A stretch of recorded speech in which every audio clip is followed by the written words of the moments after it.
konting debate, kaliwat ka ng atake. Malalim, mababaw, maraming sinasabi, kanya-kanya na ng klase, hindi na tulad dati. Itigil nyo na pare upang hindi nadadali, kasi magkakaiba ang mga opinyon. Ganon kasimple yun, may di sumasang-ayon at mayroon din tong sarili. Ituon na lang sa hilig mong nakagawian, di bumulong-bulong, mauusog ka lang, kakabira. Bakit hindi magkaisa nang sa gayon walang karma, diba? Itigil mo na mga kakapuna, di na rin dapat umabot pa sa mga bangayaw walang katuturan. Di mo naman mapipilit sila, diba? Kaya wag madada, ganyan din ako noon, nangungumpara. Pero mali aba, di ko naisip na sa pag-usbong ng panahon may nagbabago na pala. Hoy! Utol, itigil mo na yan, alam ko din naman, ramdam na kita dyan. Di lang talaga pabor sa iisa, wag ka na magtaka, magkakaiba na pagkat mas lumalawak pa. Kaya utol, itigil mo na yan, alam ko din naman, ramdam na kita dyan. Di lang talaga pabor sa iisa, wag ka na magtaka, magkakaiba na pagkat mas lumalawak pa. Kaya huwag makipag-unahan,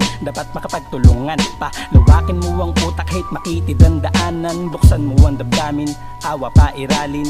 Magbigay kinabukasan, pagkatao'y pagganayin upang may masilayan, para di maubusan ng pangarap na kailangan mabuot, mapaliwanagan. Napakadami dito sa amin, buhay alanganin. Mga mayaman lang nakakalangat ng sariwang angin. Tandaan na titanim, hustisyang nakatiring, ang nangingibabaw sa bansa nating inaangkin. Pinugaran ng sakim, pinilit pangidiin, tapos pag rebulto kailangan mo na ring sambahin. Yan aking dinadaing, kailan ba tutuparin? Siguro nga tamang hinala sa tama tahibitin. Sa taas ng yung lipad nakalimutan niyang at ang kapatid na minsan sa'yo ay nagbukas ng aklat. Utol, itigil mo na yan, alam ko din naman, ramdam na kita dyan. Di lang talaga pabor sa iisa, wag ka na magtaka, magkakaiba na pagkat mas lumalawak pa. Kaya utol, itigil mo na yan, alam ko din naman, ramdam na kita dyan. Di lang talaga pabor sa iisa, wag ka na magtaka, magkakaiba na pagkat mas lumalawak pa. Kaya aminadong limitado lang ang buhay sa mundo, lumagana positibo, yan ang tunay na gusto. Kapayapaan ng hatid, wala tong sungay sa noo. Kaya di ko pinagsisihan na sa gulay na tukso. Gumuhit sa isip at puso ang karanasan na di bubunga kung manananahan sa nakaraan.